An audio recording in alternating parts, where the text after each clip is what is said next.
hau ez da paraderua, Lauretan etxetik egiten da justu iritsi izana. Baina, bueno, hemen gaude, eta puntual xamar hasteko moduan. Eskerrik asko, etorri zaraten guztioi, eta, bueno, jarduntxo batekin hasiko gara, nolabait zer nahi genuen eta zer genuen buruan esplikatuz, eta beste hainbat kontu ere aipatuz. Makiavelok bere gutunetako batean esaten digu, ordu bat zaintzen entretenitzen dituela erretiroko orduak. Baina Benuta Lasera, arratsa iritsitakoan, bere gaztelura erretiratzen da, eta nekazari arropa zikin lokaztuak kendurik, etxean dituen traje dotorenak janzten ditu. Gaztetan, erregeekin eta egoteko baliatzen zituen arropa elegante berberak. Ez da ordea hain dotore janzten, inoren bisita espero duelako. Ez da ere printzeren bat edo karneralen bat errezibitzeko. Bere jauregiko liburutegian sartu, eta hango liburuen egileren bat bisitatzeko janzten da hain dotore. Makiavelok bere egunerokoan aitortzen duen bezala. Dotorezi horrekin sartzen ez ni gogokoak ditudan autoreen gelan, autoren gortean. Berek aditasunez hartzen haute. Ederra irakurlea. Onaino etorrita erakutsi duzuen dotorezi horrekin, sartuko gara gaur, Anton Balberderen musikaren eskutik eta Miren Agurmeaberen irakurketa poetikoaren bidetik. 5 poeten gortean. Itxaro Bordan, June Goikotxea, Teri Irastroza, Miren Agurmeabe, Arantxe Horreta Bizkaia izango dira, kantatuak izango diren autoreak. Anton Balberdek 5 poeta, 5 emakume musikatu ditu, bere kontzertu berrirako. 5 poetika, 5 ikuskera eta 8 poema, 8 kantu, hitzak hots bihurtuta. 5 poeta, 8 poema. Euskal Konpas ezagunean bezala, 8ko bat osatzen du kontzertuak. 5-8ko konpasa.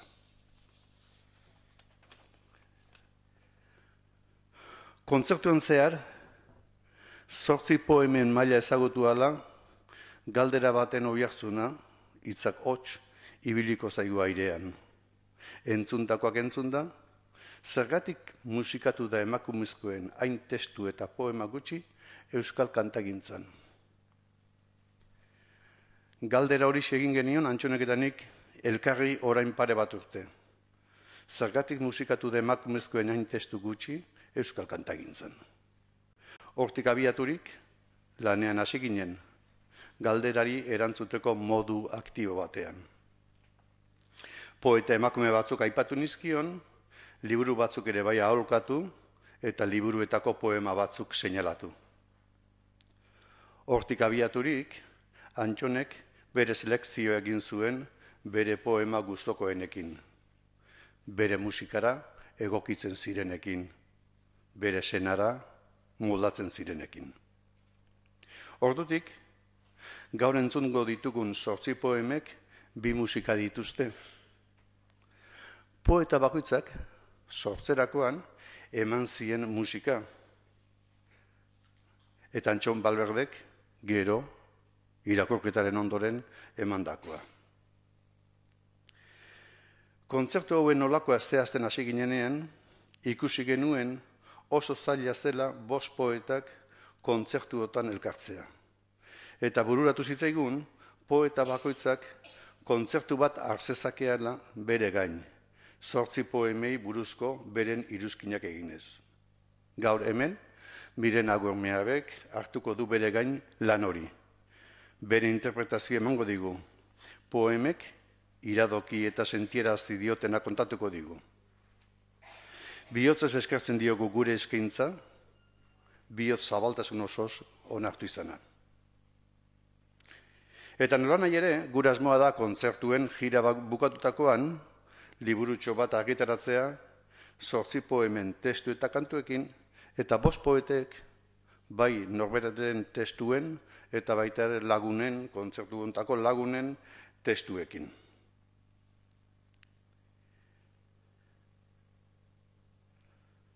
Nola deitu arnas poetikoari. Nola izendatu materia ez den, baina gure barruak kitzikatzen dituen musika bezalako gizajardunari. Espiritua, harima, atxa, gogoa, bulkada, muina, gizamamia, sustantzia, gura, mendua, baita eta baitakoa, barrua eta bihotza, barne zimikoa, barneaga, mundu kanpoko zama eramaten laguntzen digun gure mundu barru propioa. Poesia. Gizakiak, zer nahi duelarik ere fede edo ideologia, zer nahi duelarik ere bizitzari eta heriotzari buruzko sinismen eta zalantza, nola ornituko eta beraztoko du bere baitako bizitza. Bizipen artistikoaren inolako ziztadarik inoiz sentitu gabe.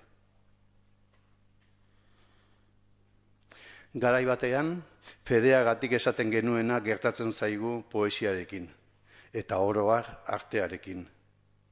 Ukitzen, ikusten, entzuten, ulertzen ez dugun zerbaiten aurrean jartzen gaitu, esperientzia estetikoak. Garai jakin espiritual baten emaitza dira obra artistikoak. Errealitatearen ezagutza modu bat. Kutxa gotor bat. Kofre horietako bat. Haren diskoari jira eta bira, ari da lapur bat. Olako lapur baten itxura du artistak. Halako batean, jira eta jirari dela, hots txiki bat entzuten da, kras. Aurpegia argitu zaio artistari. Aurpegia argitu zaigu guri. Ezagutuko duzu anedota. Adiskide batek, abisu eman dio Malarmeri, Malarme poeta hundiari, Debussyk musika jarri omen diola bere poema luze bati. L'après-midi d'un fon poemari. Eta Malarmek. Debussyk nire poemari musika jarri diola? Nik ez nion jarri ala.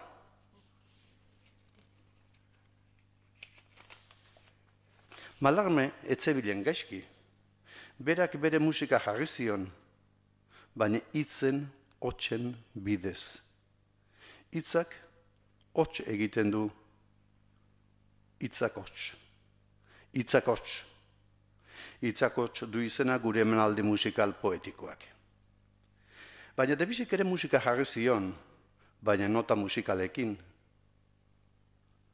Ure izan zen poema luzearen bere irakurketa musikala.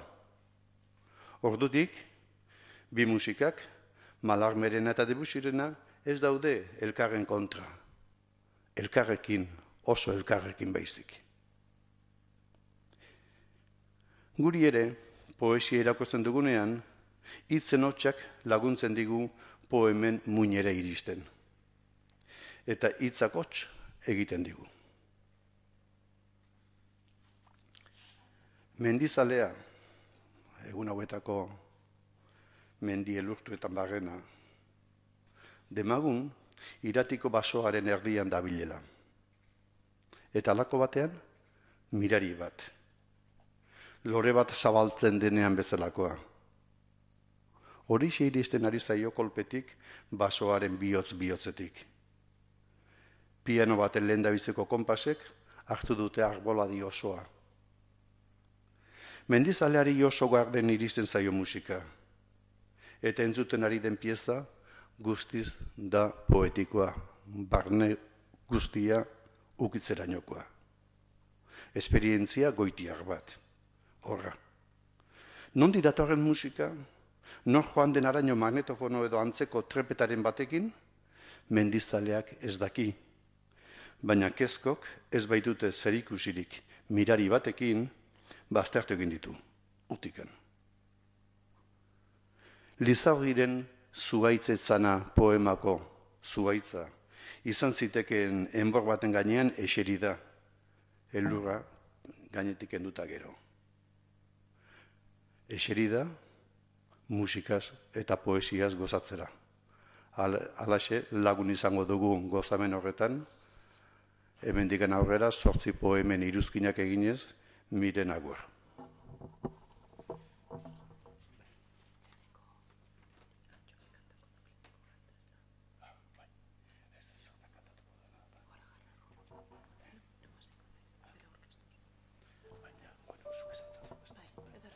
Bueno, arratsaldeon danoi, eskerrak danoi etortziarren, etorritxa izan duzuena deitxasuna gaitxik, eta zelanez eskerrak neuk eman behar dizkiet Angel eta Antxoni bebai, nire testuei kasu eitxiarren, ezta? Bueno, lehenengo, Antxonek interpretatuko dau, Itxaro Bordaren Oragarre poema, eta jarraian, neu sartuko naiz, ari erantzunez neure beste poema batekin.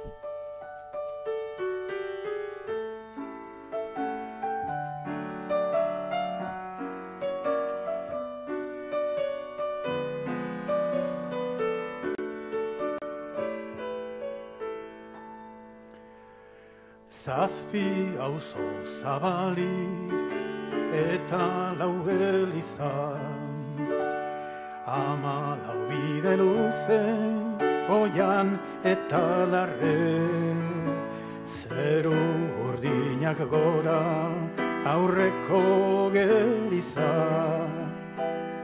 gelditzen da umilki isil Oragarre.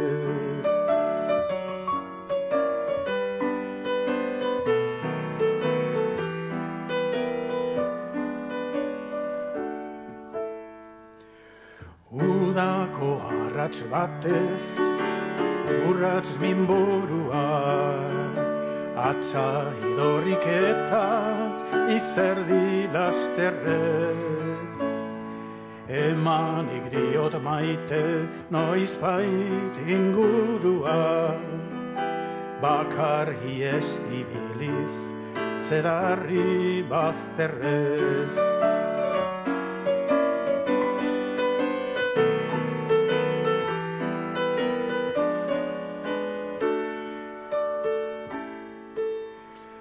Ban hilerri aitzinetik pasatzean gero, urratu zaite bihotza arratsaldean. Oroitu naiz soroak zeinen ziren bero, irrerri aitzinetik pasatzean gero.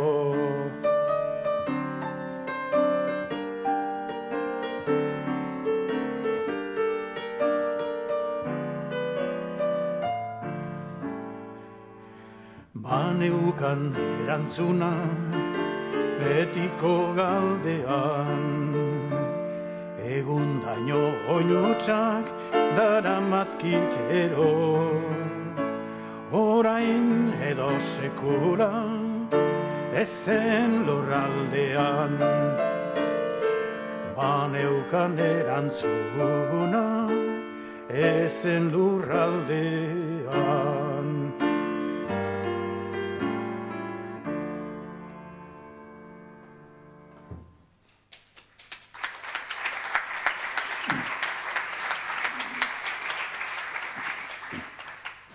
Musika zoragarri horrekin ipini dio hotza, irakurri berri duzuen poemari.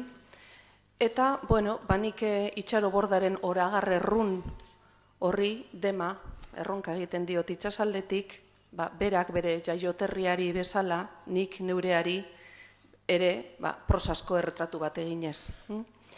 Baina ez lekeitio deituta, garraitzeta baino, izen hori eman baitiot zenbait liburutan.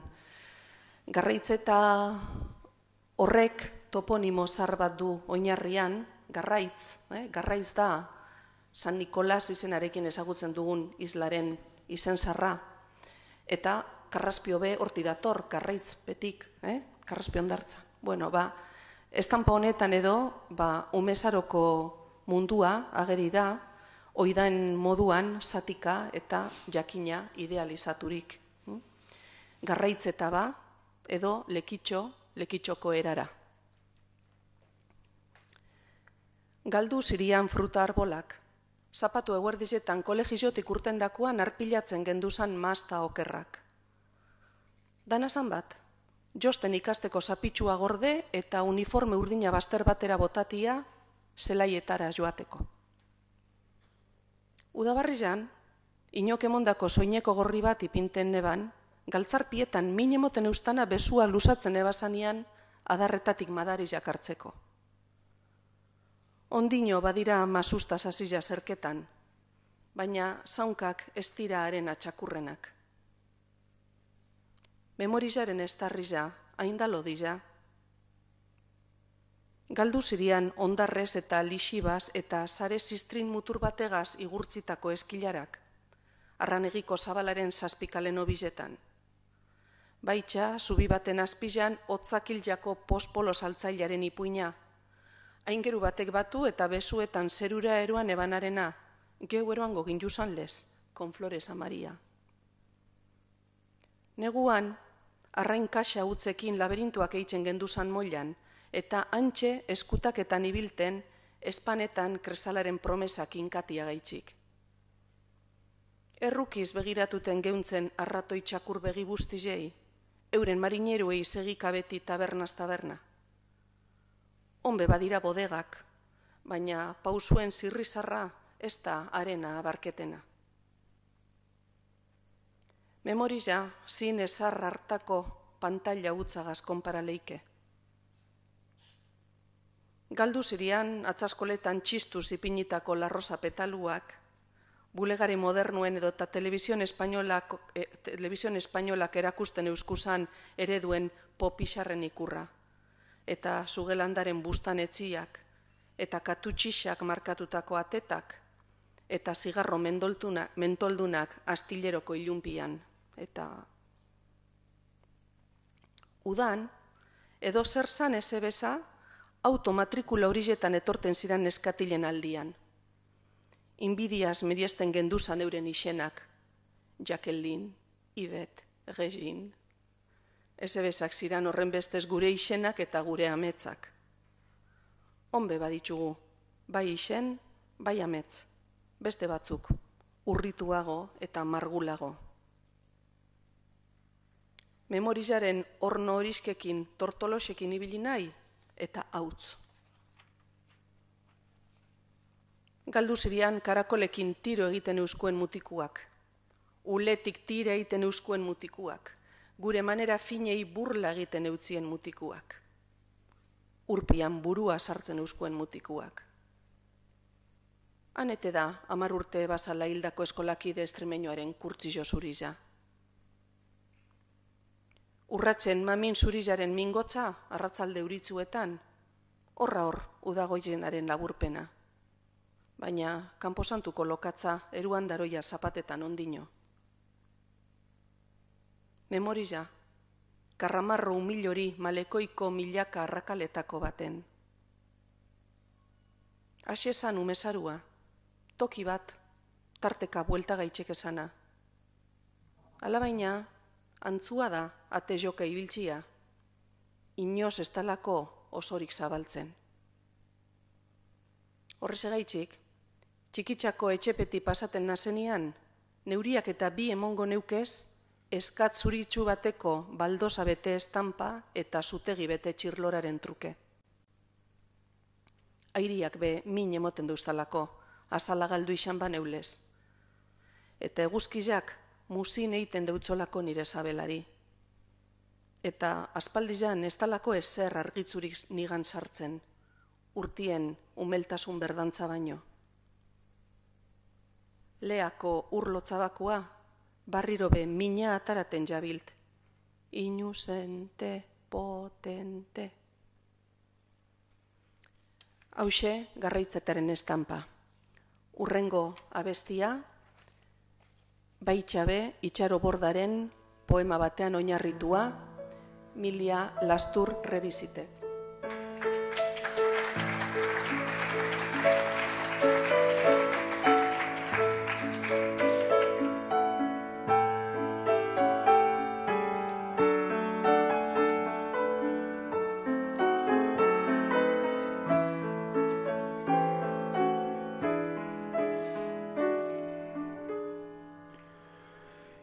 Ilotzen garrasiak josirik ahoan, nola aurkituko dun ire sokorria, maitiko automilia ez adila joan, atorredan dezagun ardau gorria.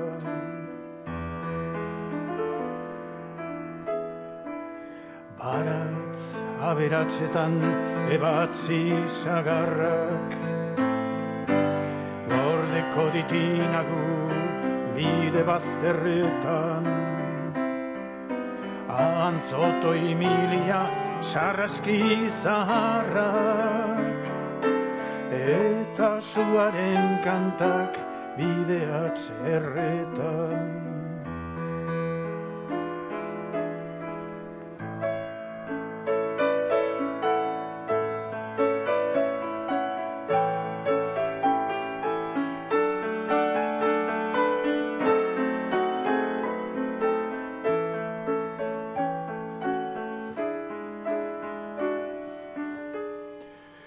Belar guztiek egin maitasun oantzan,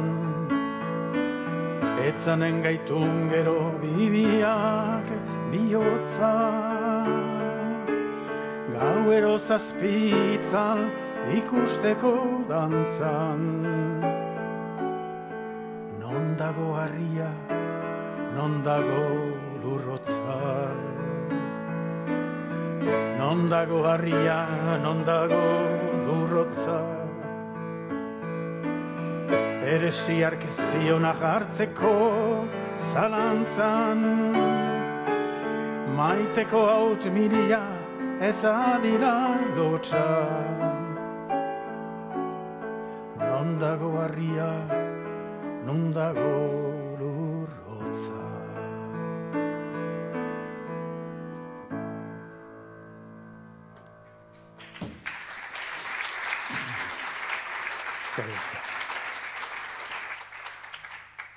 Ez dakigu Itxarok nori deitzen dutzon Milia poema horretan.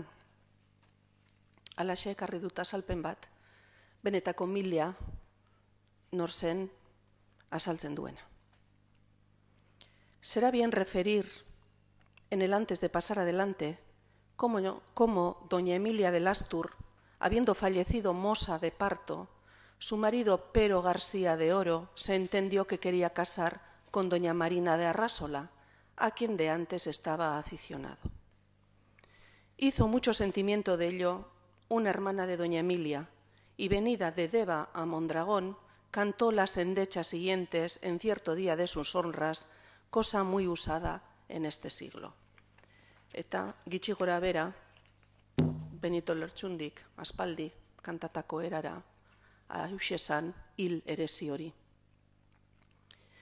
Zeinete da Andrardiaren zauria, zagarrerrea tardau gorria, ala baina kontrario da Milia, azpian lurrotza gainean harria. Lasturrera behar dozu Milia, aita jaunak eresten dau Elia, ama Andreak apainketan obia, ara Lasturrera behar dozu Milia. Bueno, hala esaten da Milia Lasturkoaren eresian, 15-16 mendeko hilkanta ederrean.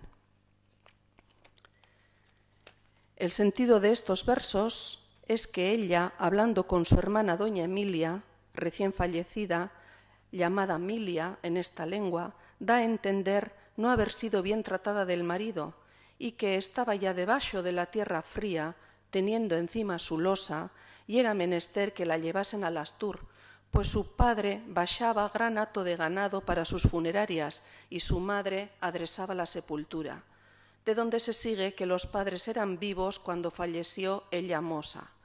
Dice más en los últimos versos, exclamando mucho su muerte, que del cielo había caído una piedra y había acertado a dar en la torre nueva del Astur, y había quitado la mitad a las almenas y había menester ir ella al Astur. Bueno, ba.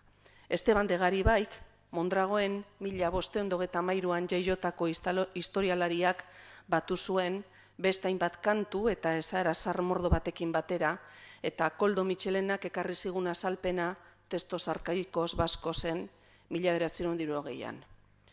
Bueno, Itxaroren Milia Lastur rebizitez poemari erantzuteko, jatorrizko hileta kanta hori oinarritzat hartuta, nik egin dudana da dolu kanta bat, beste 3 miliari eskainia. Emily Bronte, Emily Dickinson eta Emi González, neure lagun bat. Segaitxik, lasturkoa bezala, bestiok ere erizotzaren kukua zelatan izan dutelako. Lehenengua, Milia, entzun dugun moduan, erditzean, umea izateakoan hil zen, bigarrenari, Brontetarrari, aizpa bi umetan hil zitzaizkion kolegioan, gero beste 2 idazleak izan zirenak ere, Charlotte geroago, baina han bera baino lehenago, tuberkulosia jota denak, eta Emily bera ere 30 urte orduko zendu zen, Kumbres borraskoz idatzi eta gero, zorionez. Hirugarrena, Emily Dickinson, ezen etxetik atera 20 urte bete zituenetik aurrera. Zuriz jantzita beti, hil arte, 12 urterekin, gitxi gora bera, baina beti zuriz jantzita espiritualtasun bitxi baten zerbitzari. Eta laugarrenari, neure lagun horri, 23 urteko semia hil zitzaion urtarril batean orain dela 4 urte, Euskal Kostaldia jota apurtu zuen ekaitzaiek izan ziren asteburu gogor hartan, goratuko duzue.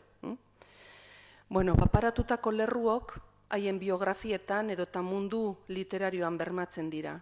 Hortik topikuak, identifikazio brintzak, bakoitzaren sinopsi gisa. Eta bide batez, hemen beste Miliaren, edo beste Emiren bat, edo balego, harentzat ere poema hau, izenkideen izenean. Eresia beste 3 milia txit maitaturentzat. Zeinete da amestiaren zoria, lurmortua eta azal horia.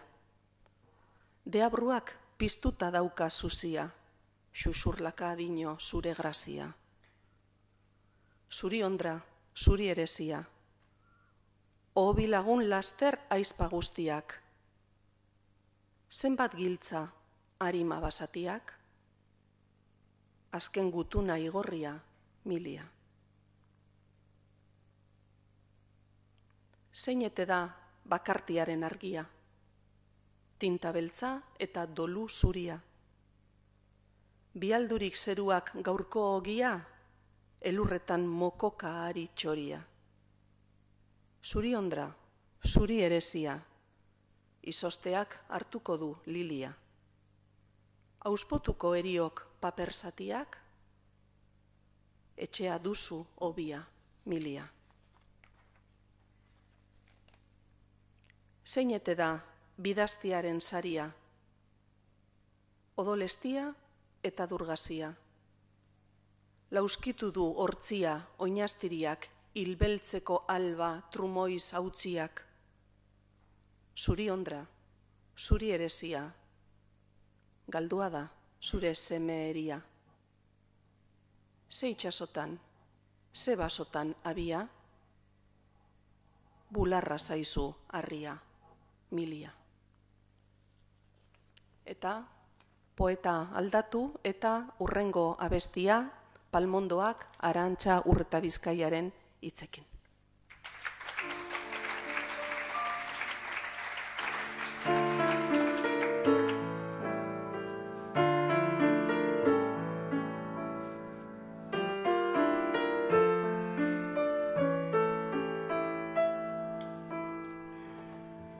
Batzuetan gustatuko litzaizuke, herri epelango batean bizitzea. Batzuetan gustatuko litzaizuke, herri epelango batean bizitzea. Hementxe bertan adibidez, aipatze hutsaz, ahoa fruta zaporez betetzen duen herri honetan, Palmondoak haize izpirik aulena biderkatzen. Iruditzen zaizu euria jan egiten dizkigula koloreak, noizean behin sorpresarik gabeko epeltasuna behar duzula, kale egitez duen izarra. Batzuetan gustatuko litzaizuke, herri epelago batean bizitzea. Batzuetan gustatuko litzaizuke, herri epelago batean bizitzea.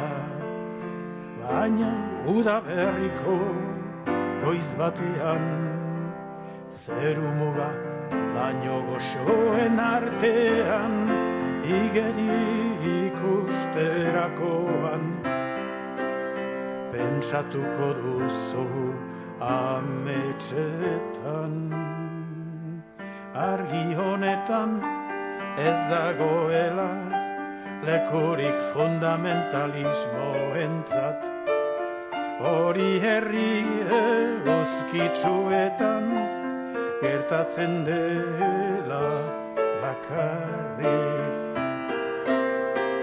Orduan trumoi izugarri batek zigortuko ditu zeru lurrak.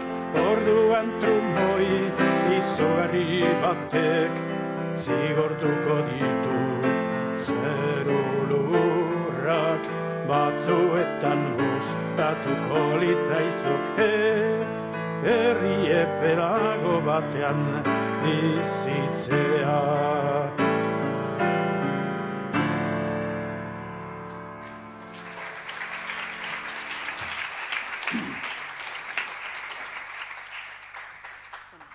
Abestia irakurri nuenean, pentsatu nuen, nun egon ete da ba, Arantza, egongo zan Kanarietan edo, egongo zan Tunesen edo. Bueno, kontua da, nik poema horretakoa esten Palmondo bati egin dio dala poema. Lekitxon badaukate lur zail bat, lehenago familiaren hortua izandakoa, eta orain urte batzuk lagunentzako biltoki bihurtu dana. Bide batez esan da, nahi dozunean, etorri, beti ukitzen da txakolitxu bat presteta. Torri bizita itxen benetan, Ta palmera bat dago bertan, indianuek ekarritakoen motakua, Phoenix canariensis, bai? Eta Palmondo hori neure itxitxak landatu eban, orduko jaubien enkarguz seguruenik, itxitxa eta muma hortu lau ibilizelako gerra hostian, bertan terren horretan. Bueno, Palmondo horrek, ez ditematen gaur egun buruko min txikisa. Nire Phoenix canariensis. Palmondoa eta biok adin berekoa gara. Azten ikusi dut, eta orain berak ikusten nauni zahartzen. Geratzeko etorri zen. Bizitzak batzuetan aurretiaz kalkula ezin daitezkeen probak esartzen baititu. Palmondo bat betiko da diamanteak lez. Gauean, bere buruarekin mintzatzen da, iritzar bateko zubi metalikoan bakarrik legokeen emakume bat bezala. edo txilioka esaten du nire izena. Entzun gor egiten diot nik, badakit gaixori dagoela. Ez dauka beldarren arrastorik osto erorietan, etzaio koroa abaildu. Hala ere, beldur naiz ari begiratzeko. Nire laguna isolaturik dago. Biok ala biok egiten dugu intziri neguko haizearekin. Eguzkiak ira txikiak ernearazi dizkio betazaletan. Untza zigizaga dabilkio izter bakarrean gora. Lore mulko laranjak ditu berpaparrasta. Esan arren zein den zure azken guraria, Feniz hegaztia ezaren Feniz usteko hori. Palma aiarrekin aterpe egin genuen kuadrilarentzat. Lagunetako batek aipu hau ekarri zigun abuztuko arratzalde batean. Esan zuen Epikurok. Lorategia eta lagunak, ez dago beste remediorik. Uste dut arrazoi zuela. Aladino, Sandor Maraik, emakume zuzen bat liburuan. Konbidatuek barre egin zuten posez kopekin topa egitean, sumatu ere egin gabe, palmondoak bere buruaz beste egitea erabaki dezanean, airean altxatuko gaituela sustraiekin. Luze hitz egin behar dut nire palmondoarekin. Edonork ez dauka eta palmondorik. Edonork ez dauka eta aurpegibiko paturik. Bata lekukotza dena eta bestea mehatxu. Poema hau, hemen aurrean daukadan neure kuadrilako, txikitako, garraitzetako lagun minaundi teretxuri eskaini nahi diot, bale? Eta orain jarraian, Jule Goikoetxearen Hotza dabil poemari buruzko saltzamaltza.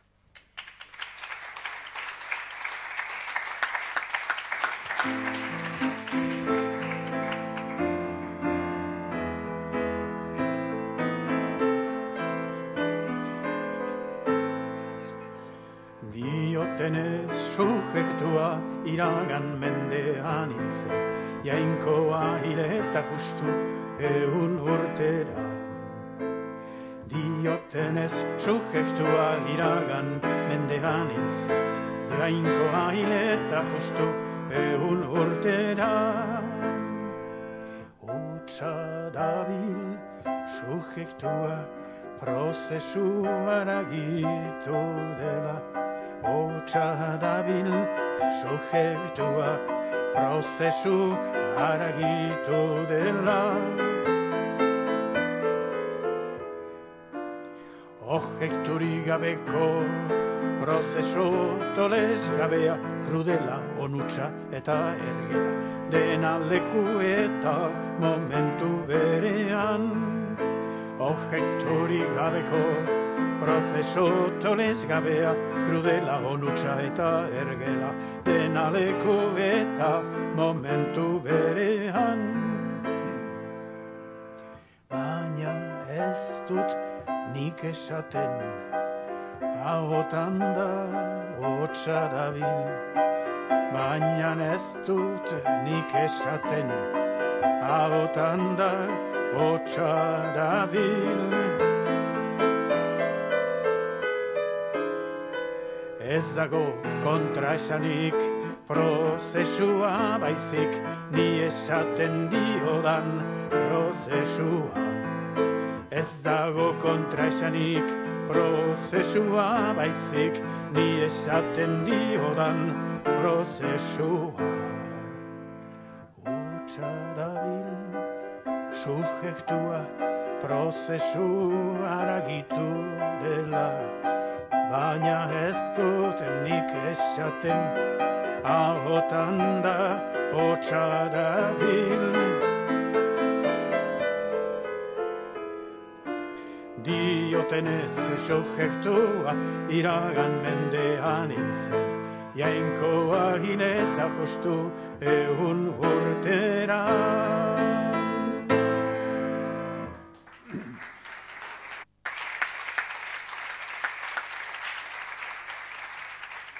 Ez esan poema gatsa ez da nik, baina azken zati hori, ni esaten dioan prozesua, hori, bueno, aparta da. Gehiago ezin leike esan, berba gitxitan. Bueno, niri benetan gatxa, egin zitzaidan poema horri erantzutia, eta, bueno, azalpen hau edo bururatu zitzaidan. Gramatikan, sujetua izaten da perpauseko elementu nabarmenena.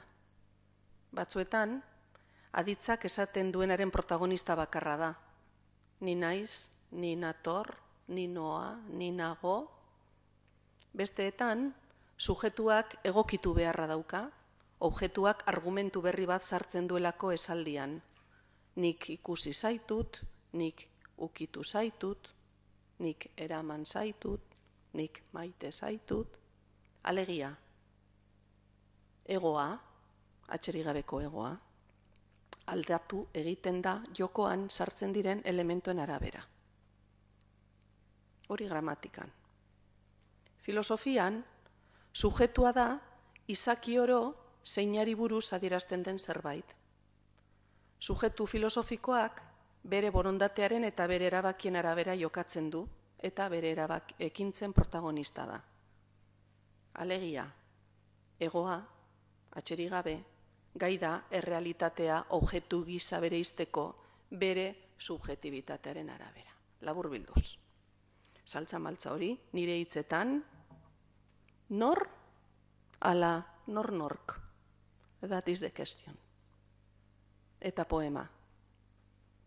Sujeto ideala gezi bat da. Sujetu erreala pendulua.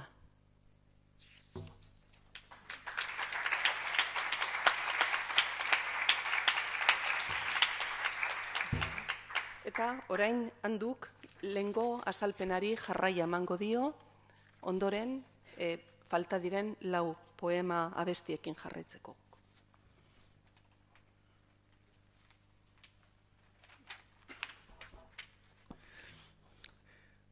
Imaginatzen dut, aspaldi gure hizkuntzaren hastapenetan, gaur bezalako eguraldi bat, eta non hasten duen elurra gogor eta gogotik.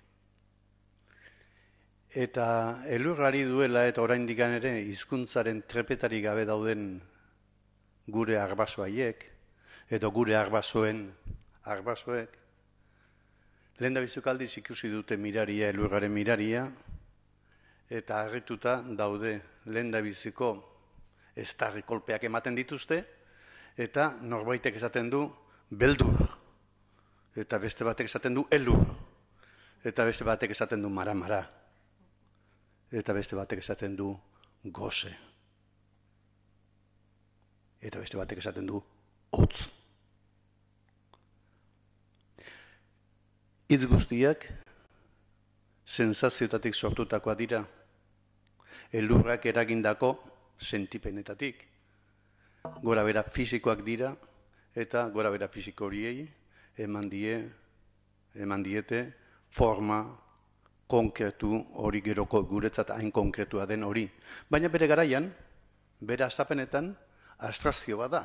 Azkenean, hitz guztiak dira abstrakzio bat fenomeno fisikoen aurrean. Baina, ohartu, sortzen dituzten hitz guztiak, hitz laburrak direla bizilabekoak, bakarrekoak, onomatopeikoak.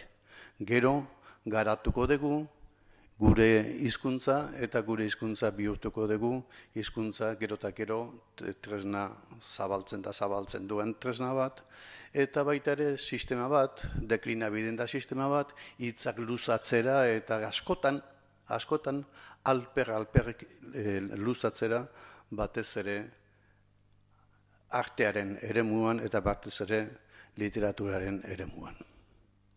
Ohartzen baldin bazeraten, Itxaro Bordaren lehendabiziko 2 poemetan, eta gero etorri Arantxarenean ere bai, neurri handi batean, eta Juneren kasunare berdin, eta gero erreparatuko diozue beste 4 poemetan egingo dituzute zuen aldaketak eta bar, zer ugaritasun dagoen hitz laburrena, 2 silaba, 3 silaba eta zerak.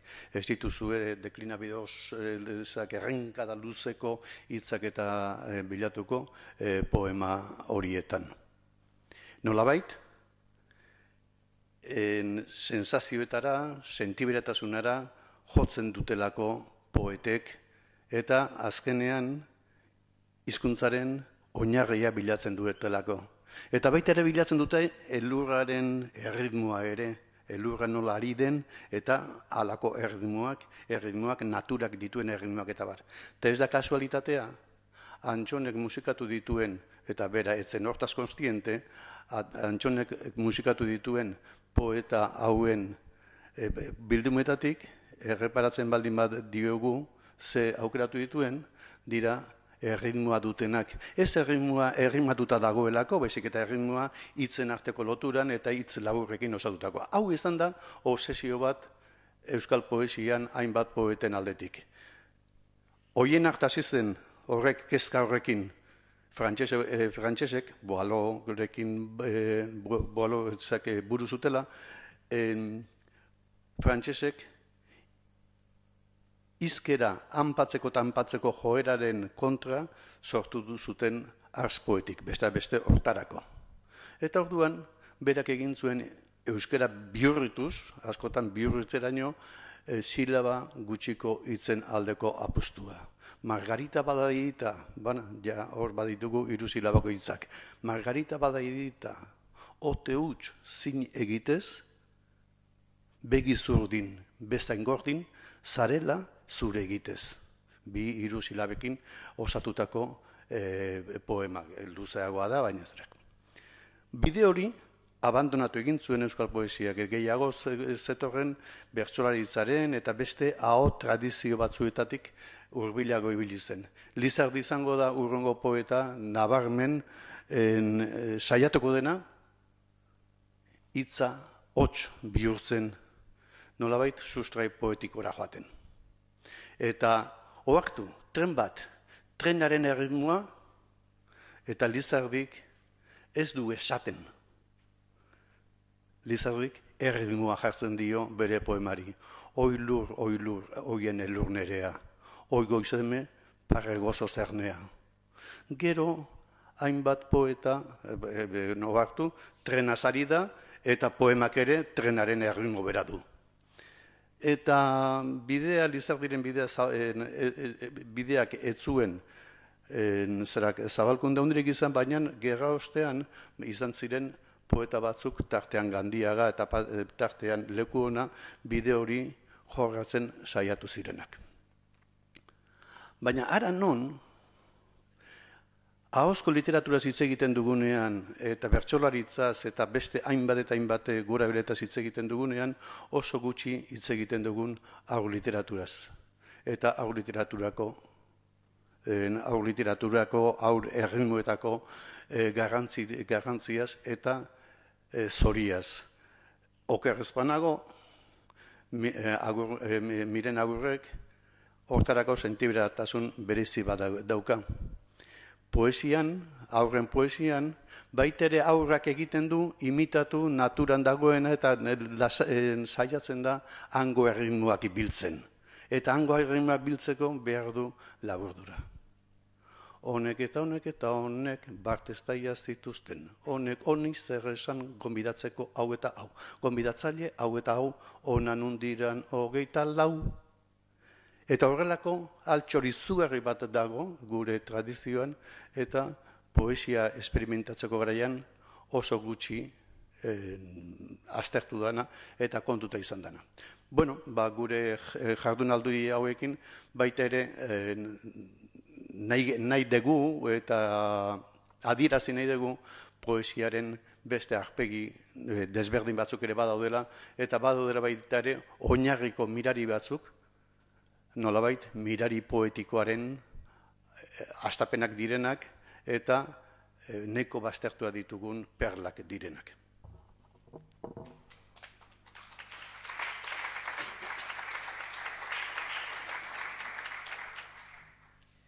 Tere Irastortzaren Maite zaitut gorputz poemaren hildora.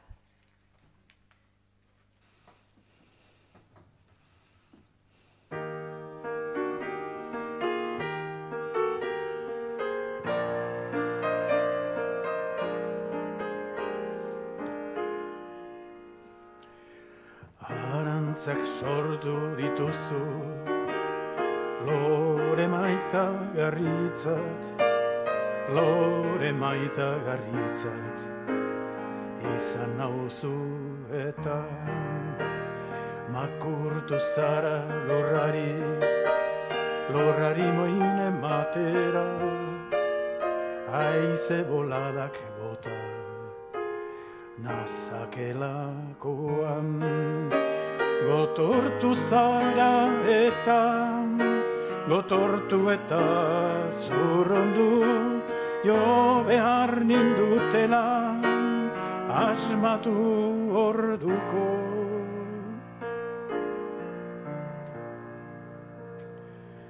Lertu arte ibili, ibili naizenean, eta denega egin arte, lan egin dudanean. Lertu arte ibili, ibili naizenean, eta denega egin arte, eutsi egin didazu. Maite nauzu gorputz, nola onartuko dut, bada, nola onartuko dut, bada, zatar izan zitezkena.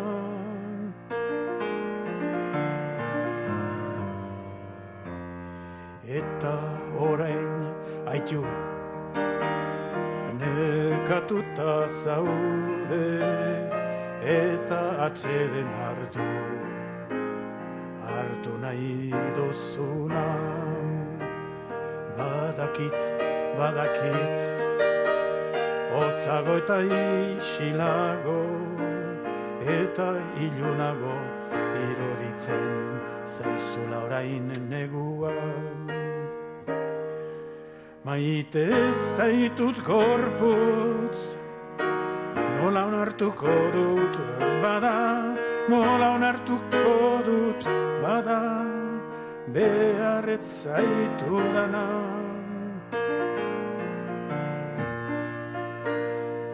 Aitu, itxi begiak, munduak uste du, munduak uste du, akabatua zaudela.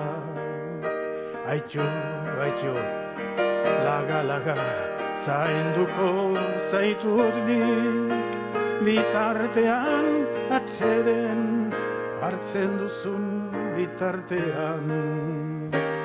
Maite zaitut gorputz, nola onartuko dut, bada, nola onartuko dut, bada, beharret zaitu dana.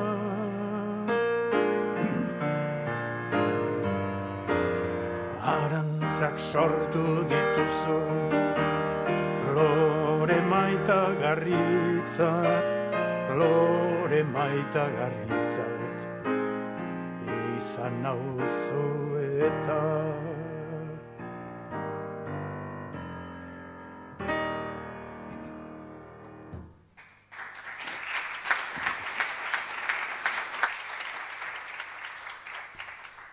Benetan suerte handia da handulako pentsalari fin batek eta Antxon lako musikari jaio batek gure testuak alan beste bizibarritzia, ezta?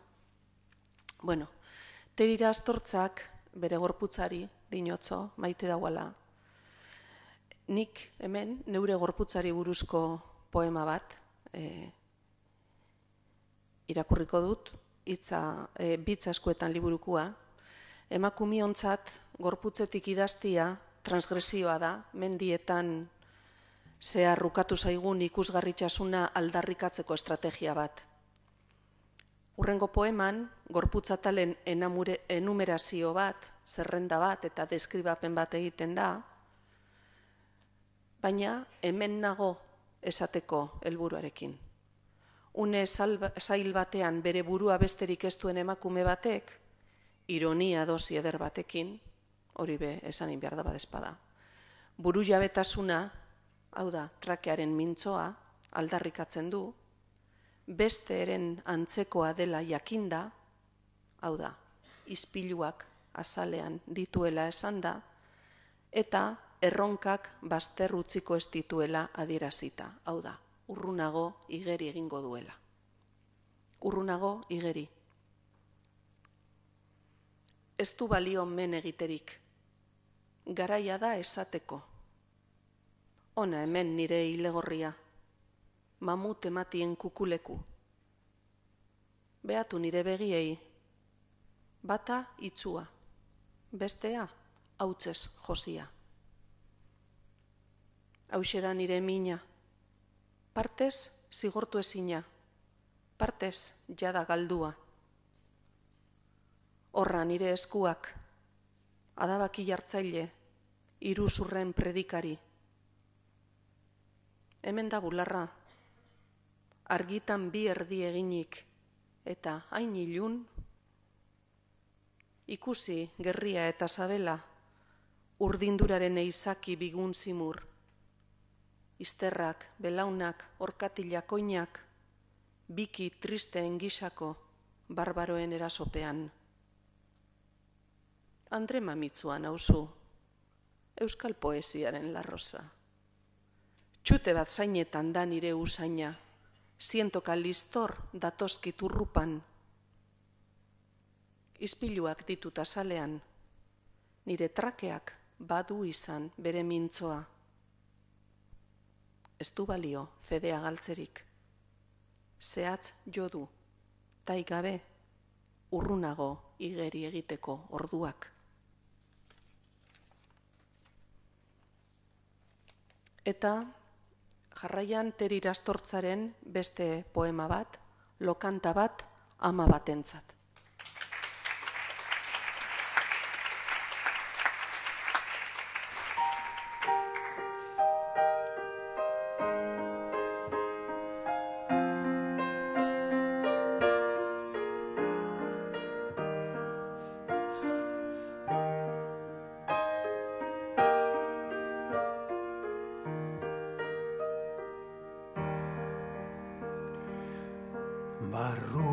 Barrura sartzen naiz, isiltasun zurubietan barrena.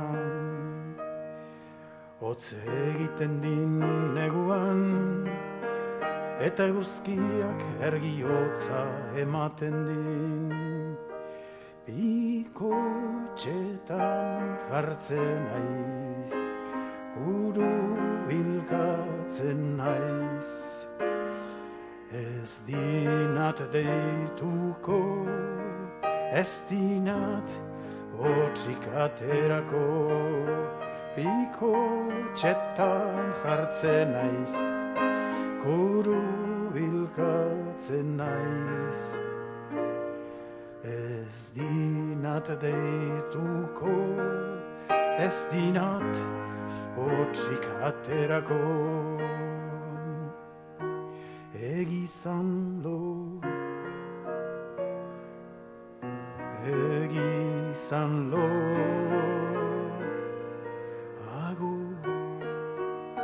ago, adi, adi.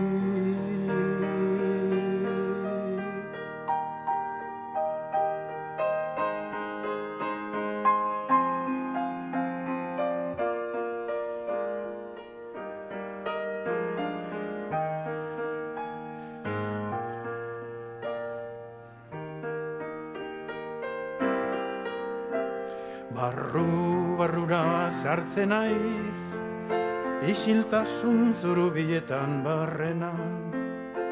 Hotze egiten din neguan, eta guzkiak argi hotza ematen din. Bikotxetan jartzen naiz, bilkatzen naiz. Ez dinat deituko, ez dinat hotsik aterako.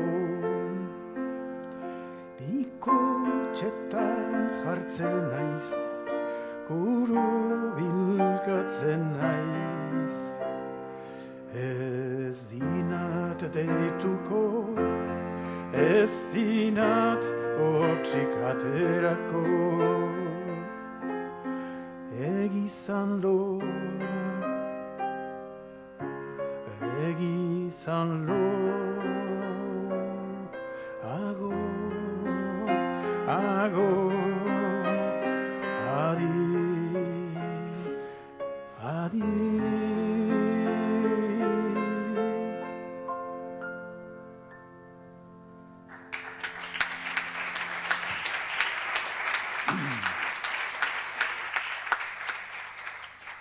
Zelan banatu amak eta lokantak.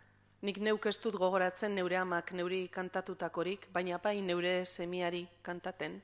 Lelo simpleak, beren xumetasunean historio bat osatzeko bidea ematen zutenak. Adibidez, hause, txoritxo pintxo pintxo arbola darrian, ederto kantaten dau bustanen ganian. Sosua, bidigarrua, kamixero, kamixero, makarro igozua.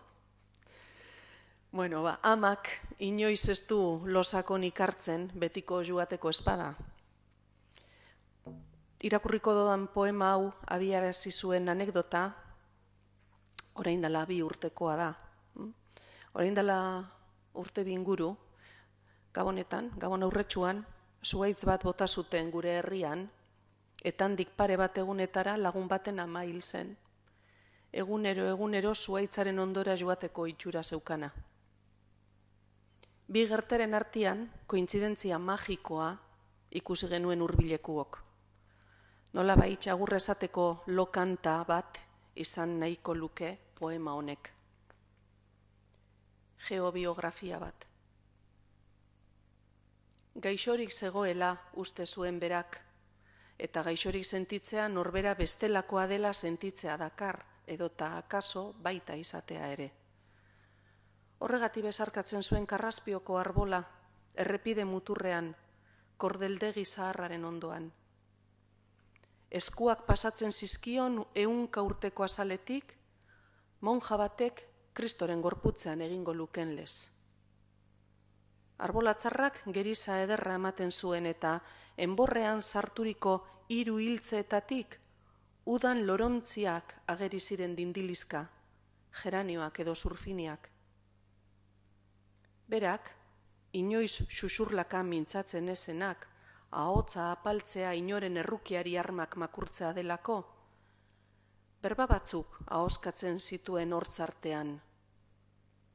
Zaindu, osatu, barkatu, bihar arte. Egunero, haren pausoek 500 urteko osto eta adabegi inguratzen zituzten, zerumuga erakusten duen tenplu bat zapalduz bezala. Asma, engain erreza da landaren izerdizaz filo basara, lotzatzen espasara begiradekin. Bat batean hil zen, etxean, arratzalde batean, zuhaitza bota eta 2 egunera. Bat batean bota zuten zuhaitza. Gaixorik omen zegoen. Zerbitzu berri arduratu behar zuen konzesionariaren agindua izan omen zen. Baina guk ikusi genuen ebakia eta zurezko haragia osasunez distiratzen zen xerra trinkotan. Kasualitateak, heriotza eta krimen ia aldiberekoak, geobiografiak suntzituz ordu pare eskaz batean.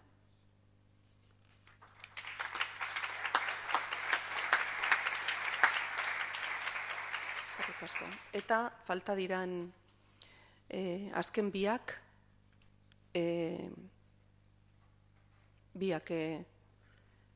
neure poema 2, aspaldikoak, lehenengo Antzienoarrak 4, edo Amodioaren aurpegia eta ifrentzua.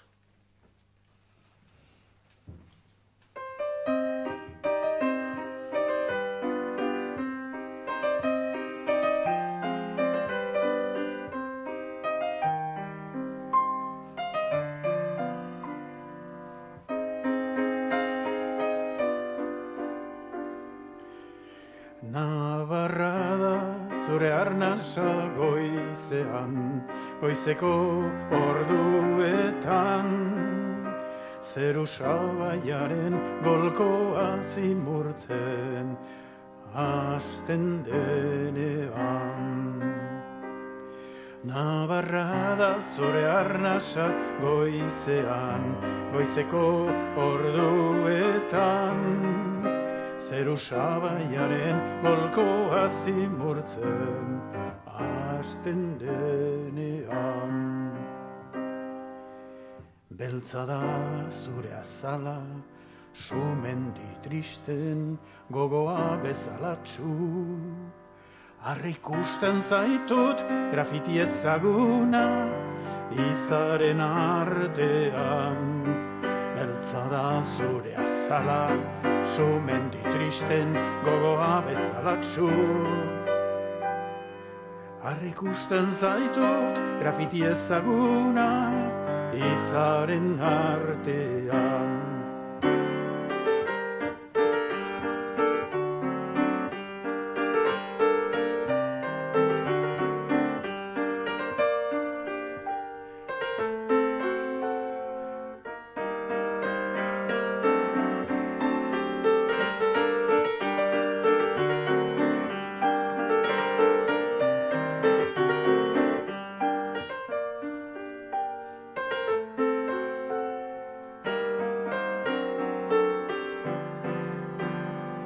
Besarkan azazu eta ilun horrek, esadazu ahots marrantatxuz. Esadazu ahots marrantatxuz. Egunon maite zaitut. Besarkan azazu eta ilun horrek, esadazu ahots marrantatxuz. Esadazu ahots marrantatxuz, egunon maite zaitut.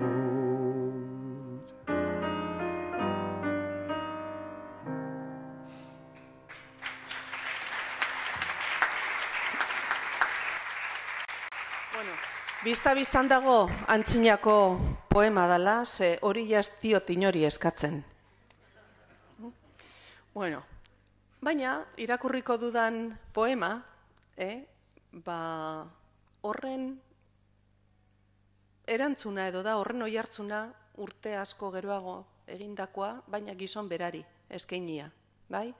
Orduan, horretan, garaiak eskatzen zuen moduan, bazegoen formula magiko hori, maite zaitut hori entzungura bat, mundura lotzeko behar nuen aingura hori zela sinistuta, ezta? Eta beste honetan, orain irakurriko honetan ordea, edo zer esatea oztupatu, nahi da, usturari saminik ez geitziarren, isiltasuna izaten delako agurraren hizkuntza. Zake, maitasuna txampona balitz, poema hori, abestia aurpegia litzateke, ospakizun barea, eta oraingo hau beste hau ifrentzua, akabera, izutua. Venn diagramaren irudi matematikoa, agertzen da, hori da banaketaren metafora, ez da? Venn diagramak badakizue intersekzioa eta egiten dituztelak. Orduan, intersekzio hori desagertzen denean, bi multzoak, bi globo bezala, airean egaldatu egiten dira. Desegindalako komuna zen mundu hori. 17 lerrotan ez esateko eskaera. Ez dut entzungura ez, eta ez esan. Ez esan izena trukatu dudala, izana bestetu dizudala, bion kriseiluari neuk egin niola putz biotatik aurrena, eskumuturrak izarrez lotzen alferrik tematzen naizela. Ez esan imintzio utxala dela betilore bokazio hau, kukuluan ostenduta azala gotortu zaidanik. Ez esan ezurraren itxura baztertu zaitudanik, Venn diagramaren mirabe sinetziak garenik. Ez esan sabelean utzitako zilarrak, goizalbetako arantzak, ez esan gure etxea, ez esan zenbat zer, zenbat oskada gauak, zergatik ustez neurea etzaitudan. Ez esan zure ahotzila baino gurago nuela itoginaren elea, zure ur mortuak baino, zubi laxo arrotzak. Ez esan, aliritzira ebaki dizudala bizitza, merkezurrean saldu, zoroantzean iragana. Ez esan, ez niri.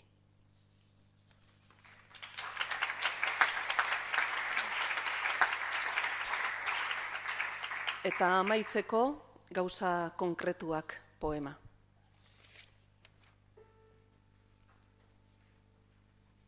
Sukaldean jarrita nago, makarroiak egosi bitartean. Sukaldean jarrita nago, makarroiak egosi bitartean. Gauza konkretuak maite ditut, eta hoien izenak errepasatzea gozaldu baino lehen. Iratzargailua euria kalean supermerkatua, musuak siestan ardo bat kuadrilla, semearen esku txipiak jendea plazan zu. Sukaldean jarrita nago, makarroiak egosi bitartean. Sukaldean jarrita nago, makarroiak egosi bitartean. Kilima gozo-gozoak egiten dizkidate, dieta ostean otoruntzak egiten dituenaren antzekoak. Ezinezkoa zait eguneroko gauza horietatik aldentzea, boligrafoetara itxatsi zaizkit eta ezakit astintzen. Sukaldean jarrita nago, makarroiak egosi bitartean. Sukaldean jarrita nago, makarroiak egosi bitartean. Dena den gauza konkretuek ez dute luzapenik onartzen. Makarroiak egosita daude dagoeneko. Bizimodua honelako xea da, poema baten germena ozitzen hasten denerako badator egunerokotasuna sakaka. Eta maitik jaiki beharra ernegulirdingatsu baten menpe. Musuak siestan ardo bat kuadrilla, semearen eskutxipiak jendea plazan zu.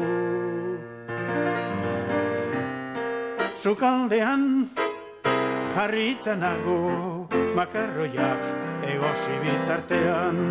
Sukaldean jarrita nago, makarroiak egosi bitartean.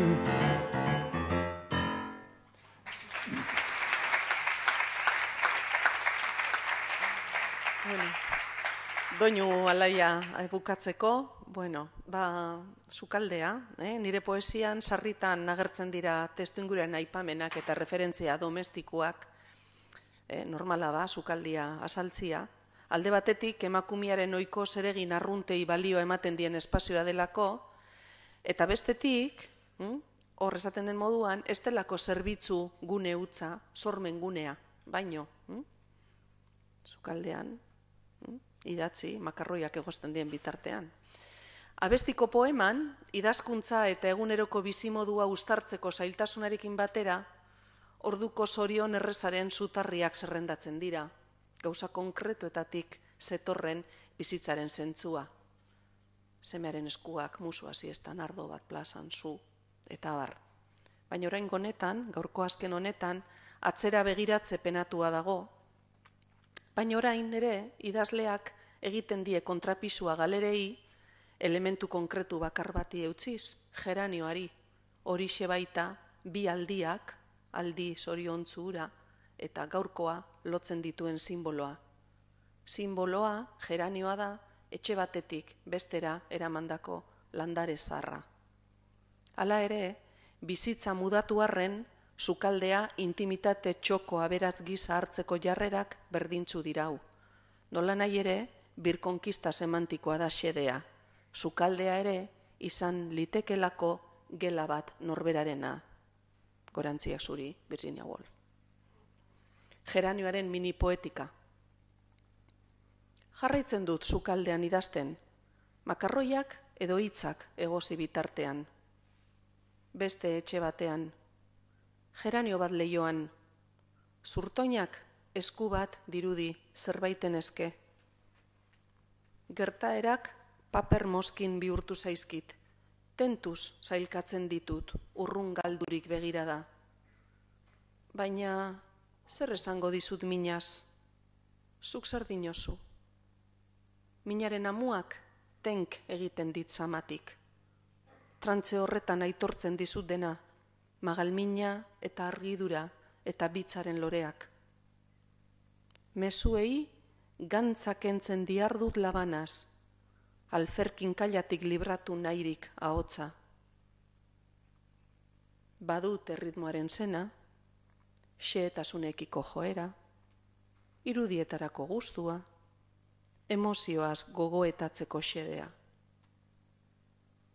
Zer dinoztazu oroar emaitzaz?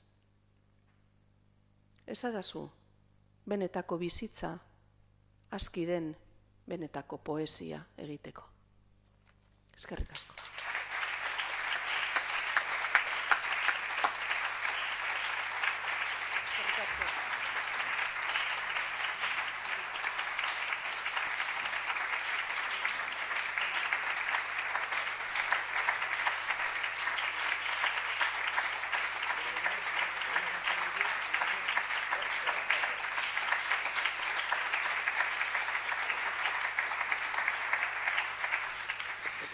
Bueno, eta gau hotzontan imaginatu hijituen bugameen karabana bat eta elurretan gaua pasabear triste horretan nun buame jaunak egiten duen bere peredikia, bere sermoia, bere zerak, eta bihurtzen duen halako egoera berez zaila litzatekeena festa batean.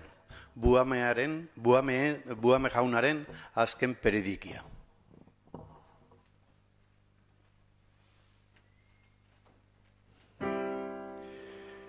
Erregenula nindien izendatu, nahi deiziet kuntatu, buamiak gira juntatu, bankako herria aitatu, eta han orok botatu. Angira agitu, osat garbat, Bernat eta kurrat, hartuz, pertuz, tut eta futut, kurnero morpionade, zorridoi kukus berri, etxart uart kakahar eta ukular. Osat garbat, Bernat eta kurrat, hartuz, pertuz, tut eta futut, kurnero morpionade, zorridoi kukus berri, etxart uar kakahar eta ukular. Gizon bezala, emazteki bezala bagunian.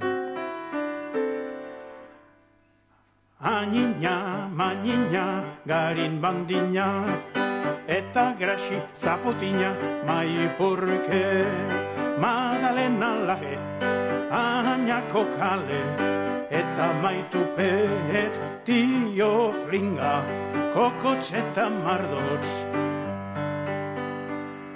Anina, manina, garin bandina, eta grasi zaputina, maipurke, Madalena laje, Añako kale, eta maitupet, tio flinga, kokotxeta mardots.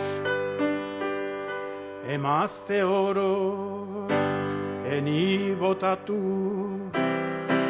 eta ni errege izendatu.